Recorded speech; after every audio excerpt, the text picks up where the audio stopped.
Que bom, hein? Pai, em nome do Senhor Jesus, te louvamos e te agradecemos, porque uma vez na tua presença, tudo pode acontecer. Amém. É provado que todos aqueles que chegaram diante da tua face não retornaram da forma como chegaram. O Senhor sempre manifesta a tua graça e misericórdia, e por intermédio do teu amor, tudo muda, Senhor. Que seja assim também conosco nesta noite, por isso te pedimos a direção do teu Espírito Santo, para que tudo que seja dito, para que tudo que seja ouvido tenha a direção plena do teu Espírito. Fala conosco desde o maior ao menor, para que possamos crescer, nos fortalecer e conhecer o teu reino em largura e em profundidade, no nome do Senhor Jesus. Glória a Deus. Livro de Colossenses, capítulo 3, versículo 10 e 11, é a nossa primeira divisa hoje. E vamos meditar já na presença do Senhor. Colossenses 3, versículo 10 e 11, é Novo Testamento, bem divisa com Tessalonicenses.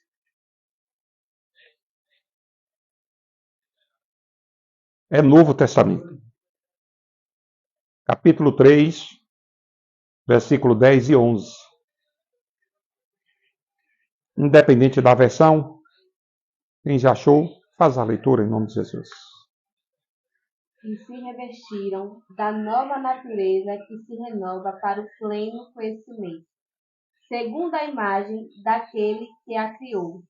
Aqui não pode haver mais grego e judeu, circuncisão e incircuncisão, bárbaro, cita, escravo, livre, mas Cristo é tudo e está em todos. Que bom, né? Isso aí é um ensinamento poderoso para que a gente compreenda qual a função do reino, quais os efeitos do reino de Cristo causa na vida de um cristão, na vida de uma pessoa que se declara cristão. Aquele cristão que trilha o caminho verdadeiro, que trilha o caminho genuíno do Evangelho. Cristão é que anda como as pisaduras de Cristo. Isso não é difícil. Cristo andou daquela forma porque ele era o Filho de Deus. Não, ele estava na condição humana. Ele foi tentado em tudo. Mas ele foi tão forte e o propósito que estava sobre ele era tão grande e a responsabilidade que estava sobre ele que ele cumpriu cabalmente cada determinação do Pai. Mas na condição humana. Jesus teve sede, teve fome. Jesus sentiu o peso, a dor da traição.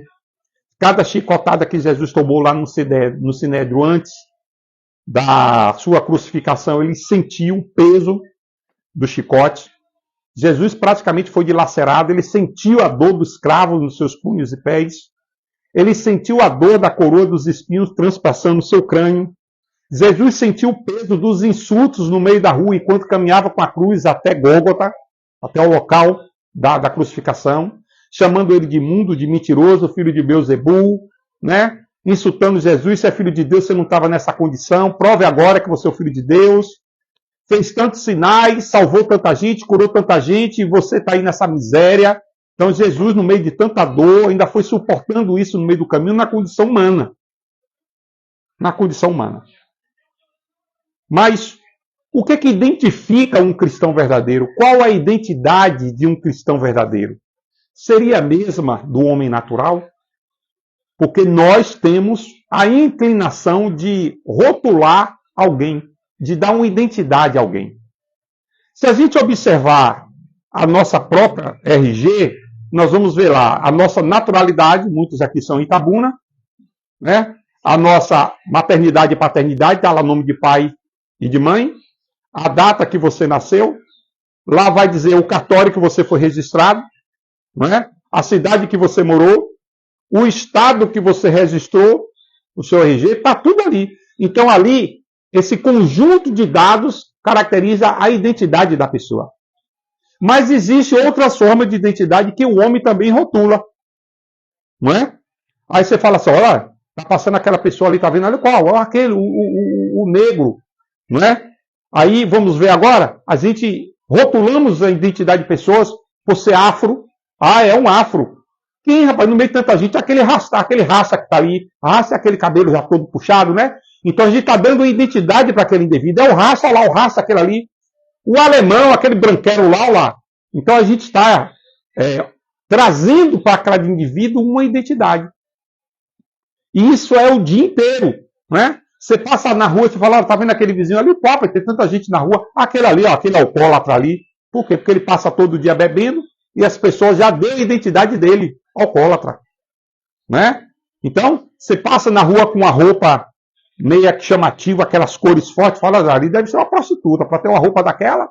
Então, vai as identidades em todas as esferas da camada social. E isso é todo dia. Se você está em um outro país, no Japão, por exemplo, é muito fácil um japonês identificar um estrangeiro. Não é? Agora, se tem um japonês aqui no Brasil, não sabemos se ele é brasileiro ou se ele é estrangeiro.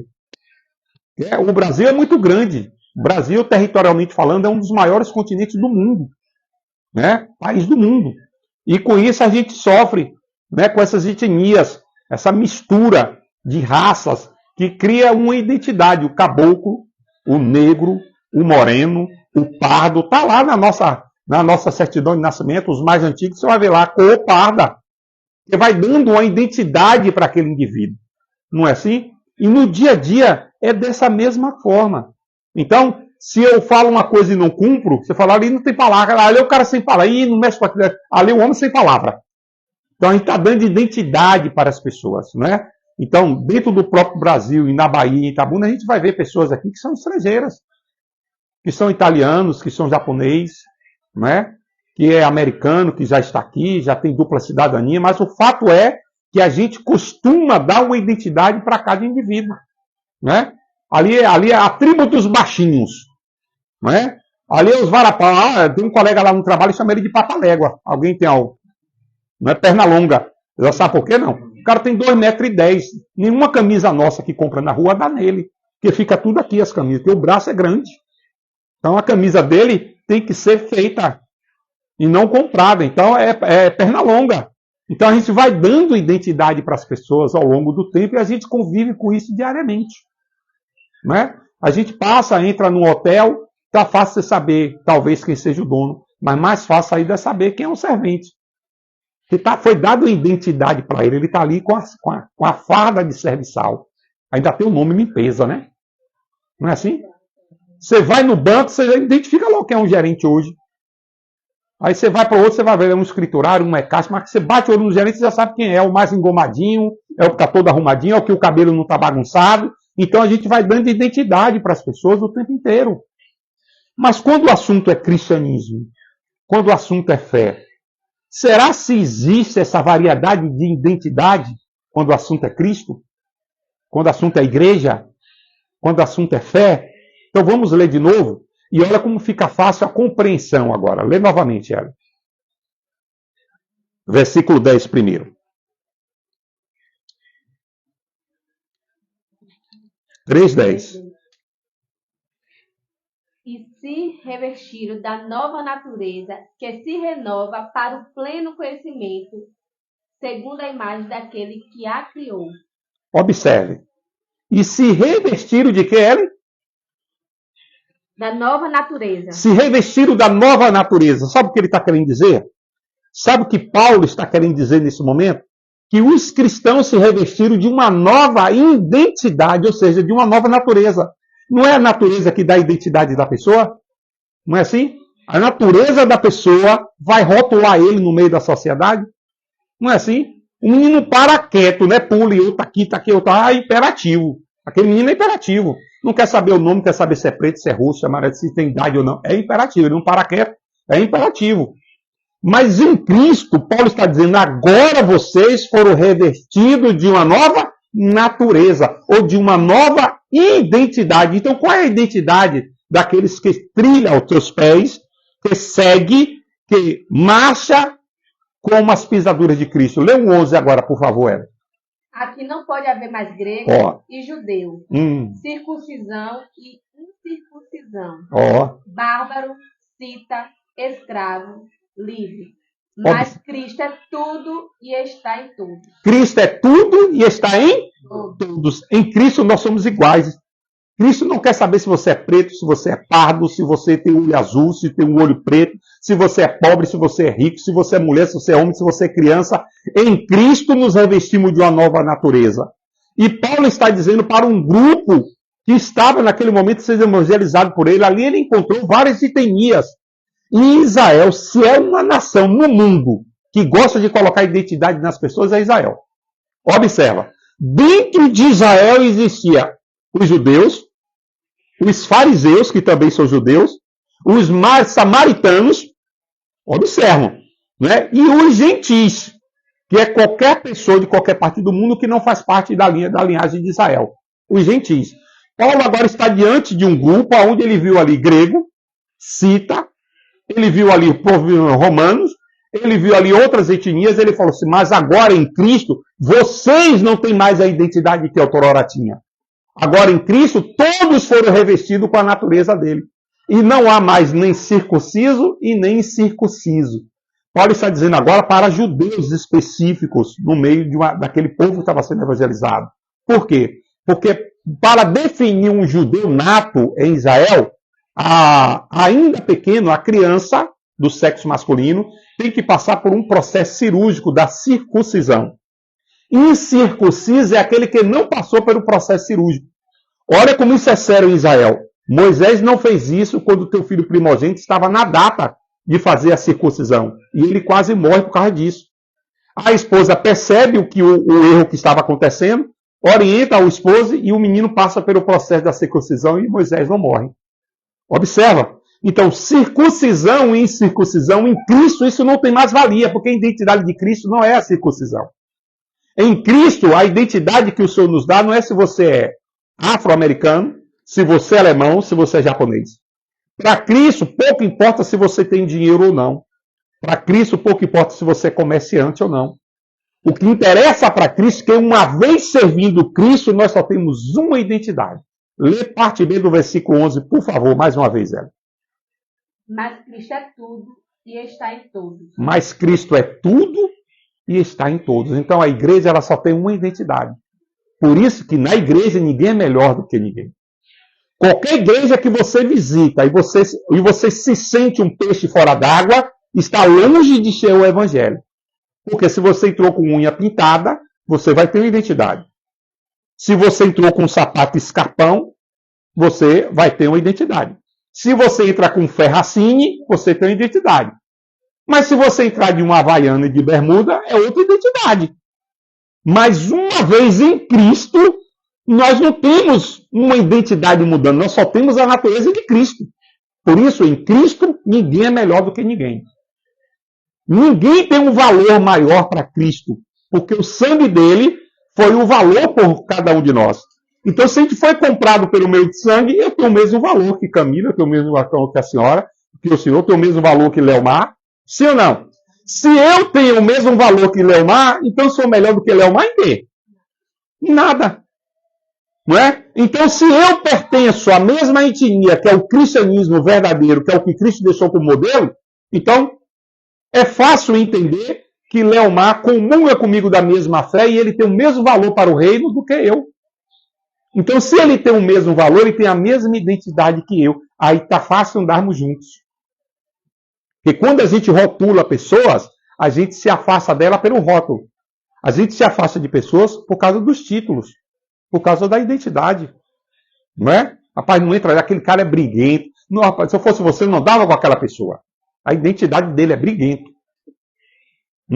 Aquele camarada é confusente. Se eu fosse você, eu não perdia meu tempo para andar sapado. Ele tem que ser ensinado, ele tem que ser integrado no corpo da igreja. Os irmãos todos têm que amar ele no mesmo nível do pastor. Por quê?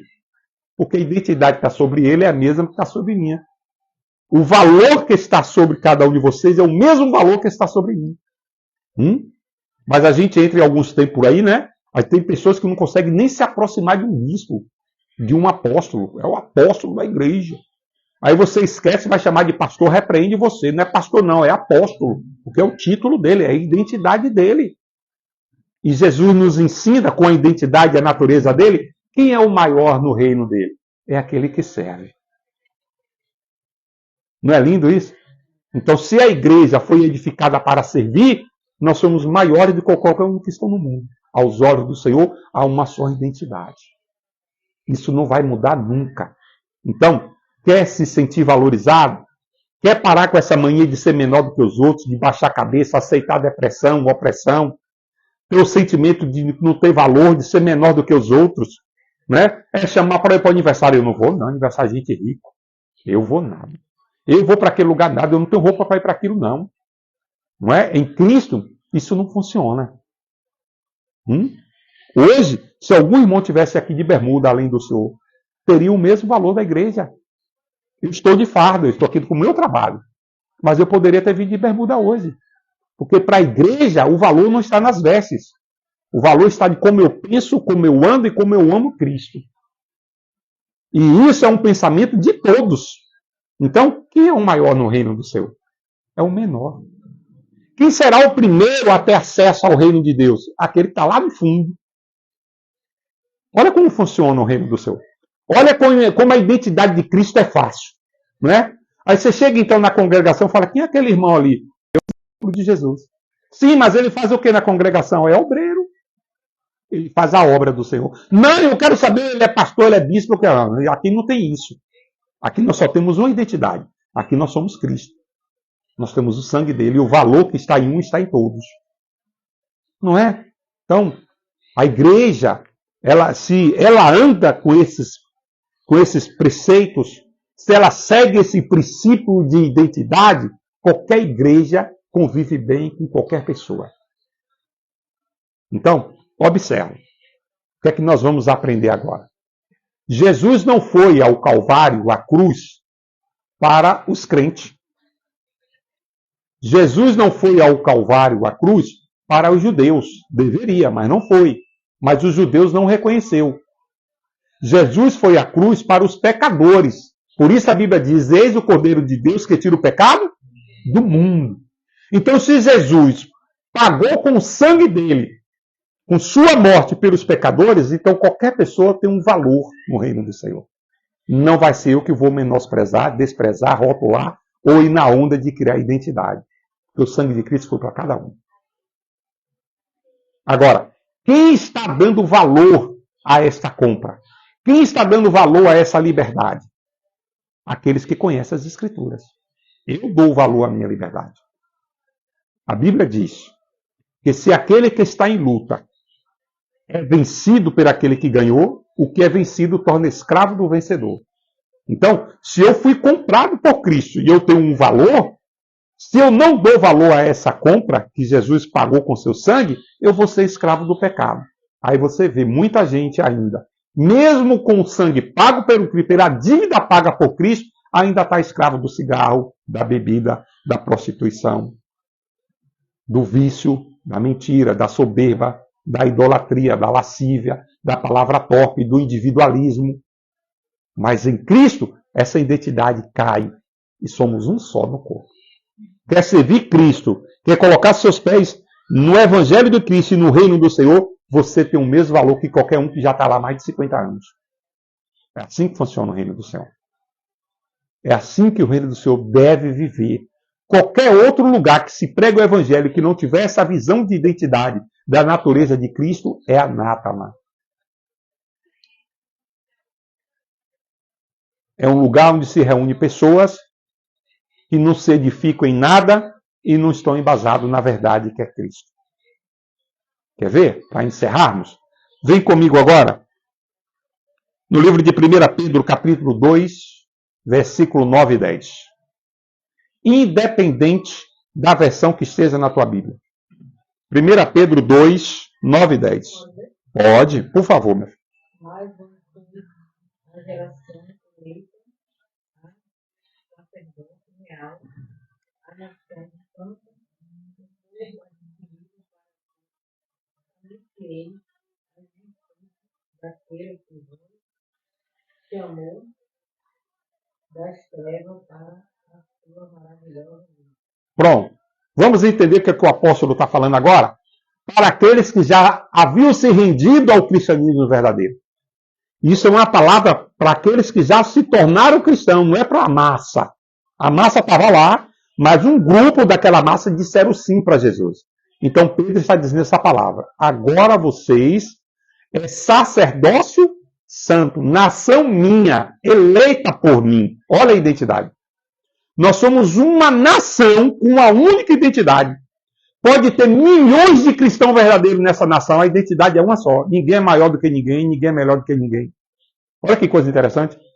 Aqui em Itabuna a gente já vê as divisões, né? Não é claro? Observa. Você vai lá na bananeira, o que, é que você vai encontrar lá na bananeira? Seja sincero.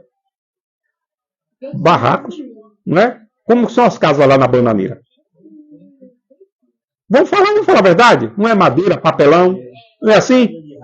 Caminho de rato, não é assim? Os becos, não é assim? Que é chamado gueto. Tudo bem. Vamos entrar no Jardim Vitória agora. Como são as casas lá no Jardim Vitória? Observa como a identidade está impregnado. Tá duas pessoas, aí eu pergunto, ô fulano, você mora onde? Rapaz, eu moro na bananeira. Ah, legal, bacana. E você mora? Eu moro no Jardim Vitória. Ó, o cara mora no Jardim Vitória, velho. Olha o IPTU do Jardim Vitória. Parou para ver? É mais de R$3.000 o IPTU de uma casa daquela, muito mais. Na bananeira, até o IPTU é isento. Aí você fala, fulano, vamos lá em casa no aniversário. No meu aniversário, eu vou comemorar sexta-feira. Ó, vai começar lá por umas 9 horas, que meu marido vai estar trabalhando, ele vai chegar, vai tomar, vai começar às 9 horas. Aí eu vou sim. Aonde é? Bananeira. Ó, bananeira 9 horas da noite. Quem vai? Nós mesmo. Pensa. Vamos pensar de outro jeito? Você está na bananeira e quer voltar para casa e vai pedir um mototáxi ou então vai pedir um Uber. 11 horas da noite. Isso é identidade. Concorda comigo ou não? Mas em Cristo, nós somos uma nação que se tornou para ele sacerdócio santo. Nação eleita por ele. Isso ficou claro, sim ou não? Então, aqueles que estão arrolados no reino do Senhor têm o mesmo valor aos olhos do Senhor. E eu tenho que entender isso. Porque se eu não entender, eu não estou no reino dele. Se eu não compreender que todos que estão ali no meu pastoreio têm o mesmo valor, e para Cristo eu tenho o mesmo peso e medida para Cristo que aquele que está lá fora, recepcionando o irmão no ordem de culto, se eu não entender isso, eu não sirvo para ser pastor. Porque eu não estou inserido no reino dele. Porque é uma identidade só. É verdade mesmo. Tranquilamente. Quem entender que tem Deus. Tranquilamente. Tranquilamente. Sabe? Porque essa é a vontade do Senhor. Por que eu tenho que ir para a bananeira? Porque o sangue de Cristo foi por eles também.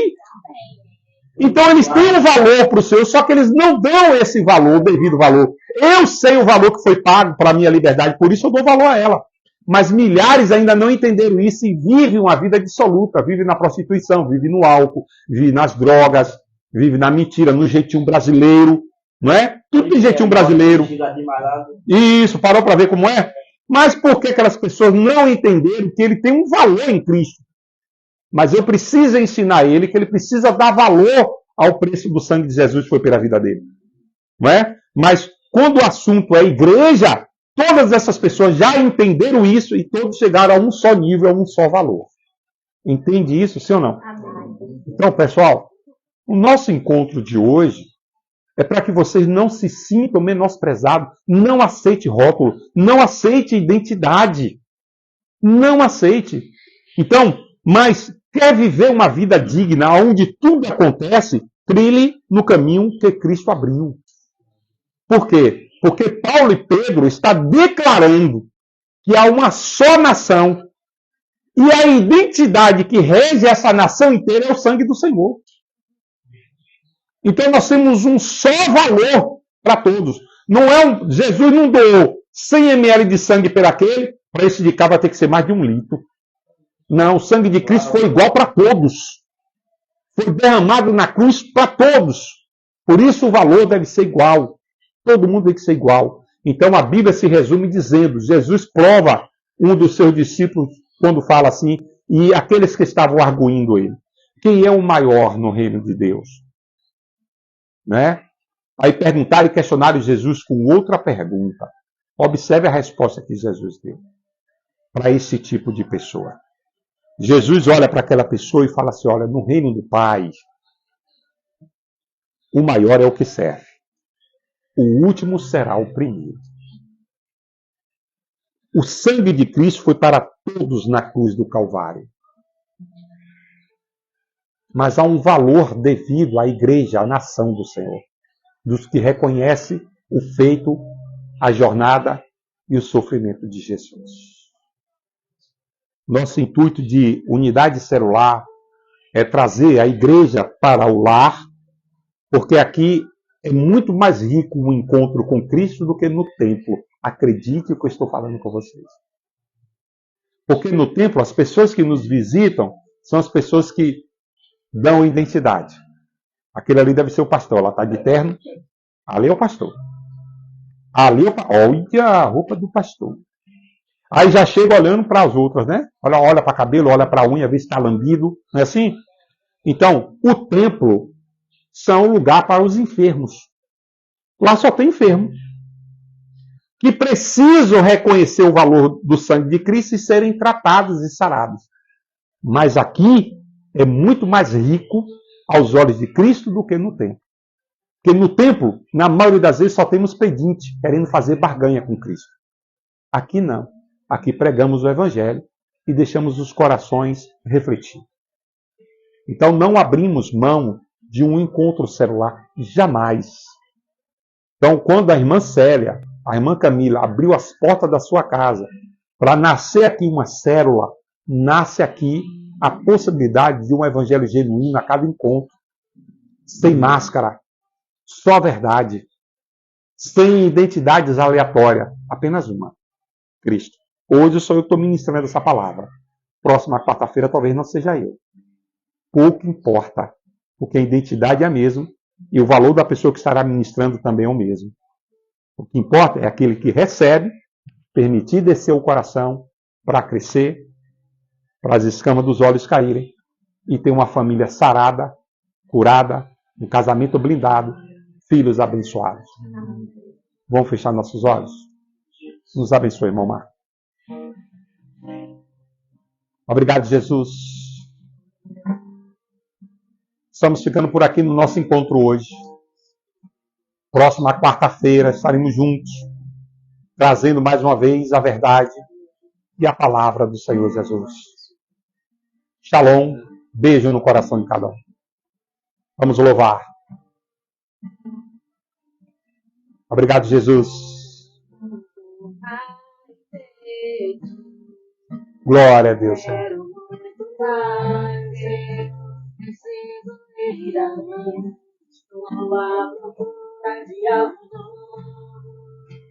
Glória a Deus.